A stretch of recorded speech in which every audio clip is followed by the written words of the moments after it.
ஆளுக்கு 4 குத்து. என்ன புளுத்துதுப்பா? என்ன செய்யலாம்? என்ன புளுத்துதான் கேக்குறேன். எவனா வந்து போறான், எவனா என்ன பண்ணி போயிடுறான். மண்ணு திங்கிறான், மரம் திண்டு போயிடுறான். அது பேர் நிகழ்ச்சியா? இல்ல அது பேர் நிகழ்ச்சியா தான் கேக்குறேன். இப்ப என் பொண்டாடி கொடுத்தா 4 பேர் வச்சுக்கிட்டு இருக்கிறான். அதெல்லாம் நான் வருத்தப்பட்ட யாரா குழு கட்டுறது கணக்கு. அதெல்லாம் ஆத்து வரணும் குடிக்கிறீங்களா? ஆத்தூர் பஸ் ஸ்டாண்ட்ல என் பொண்டாடி பேர் கொடி கட்டி போறது தெரியுமா? ஆமா. என்ன செய்யலாம்? ஏங்க என்னப்பா செய்யறது? ஒரு கட்டுன கணவனை விட்டுட்டு கண்டவங்கிட்ட போனா அவளை வெட்டித்தாப்பா கொல்லணும். வெட்டித்தா கொல்லணும். அப்படியானால் அந்த தவறை செய்த உங்கள் தாய் தான். எங்க எங்க அம்மாவா? எப்பா வாடா டேய் கணக்குல வாங்கடா. ஏய் கணக்கு ஏய் சின்னடா. செட்டுல நீ தான் சின்னடா. ஆமா கூத்த முடியுது. அப்படியானால் அந்த தவறை செய்தவள் ஒரு அரவணை மணந்து 5 பிள்ளை பெற்று அவசர மனஞ்சோரம் போய் அவசரம் தாய் தான். அதனால தாயினுடைய சிரத்தை வெட்டி என் பால்கள் போட வேண்டும்.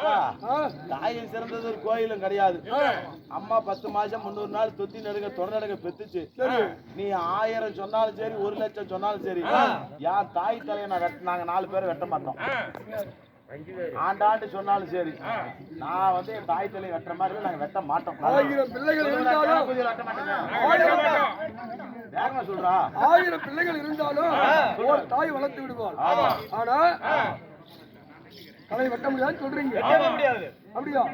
அதே நான் பெற்ற பிள்ளைகளா என்னுடைய தந்தை சொல்மிக்கு மந்திரம் சொல்லி என் பேச்சை கேட்டு மதிக்காததால் நீங்களும் கல்லாகவும் முள்ளாகவும் செடியாகவும் மரமாகவும் போகிற குடிகளா சாப்பிட்டு. ஐயோ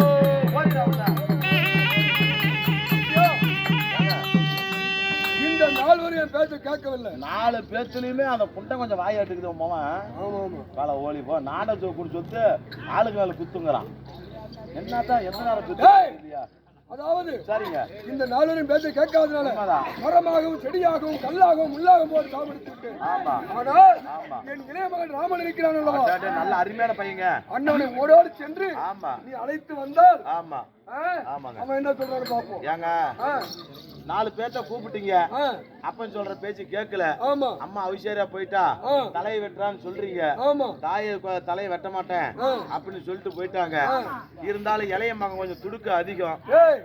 என்னுடைய செல்ல மகன் அவன். அவனை நான் அழைத்ததாக சீக்கிரம் அழைத்து வருவான். சரிங்க போங்க நான் பார்த்து. கேளுங்கள் சபையோர்களே கேளுங்க கேளுங்கள் சபையோர்களே. இவ்விதமாகத்தானே ஜவதக்கன முனிவராகப்பட்டவர் ரேணுகா பரமேஸ்வரியாப்பட்டது பத்தினி தன்மை குறைந்து விட்டது என்று 4 பிள்ளைய கூப்பிட்டு இவ இன்னமே அந்த அம்மா நிழல பார்த்தோடு சரி அந்த அம்மாட்ட நின்று பேசல உட்காந்து பேசல எதுவும் பண்ணல. அந்த அம்மாவுடைய கருப்பு ஒருத்தர்கிட்ட ஒரு பொண்ணா பிறந்தவங்க ஒருத்தர்கிட்ட போய் படுத்தாத்தான் அது தாசி கிடையாது. கட்டண கணவனோட அவன் அழகா இருக்குன்னு நினைச்சாவே அது தப்பானதான் அந்த கணக்கு. அவங்களுடைய பத்தினி தன்மை குறைஞ்சி போயிடும். அப்படி இருந்துட்டாலும் 4 பிள்ளையும் கூப்பிட்டு சொல்றாரு. ஒரு புள்ள கூட தலையை வெட்ட மாட்டேங்குது. கடைசி மகனாகப்பட்ட ராமனை கூப்பிடுறாரு. கேளுங்கள் சபையோர்களே ராமனாகப்பட்டவர் சபைக்கு வருவார். மற்ற விஷயம் பின்னால் அறிவீர்.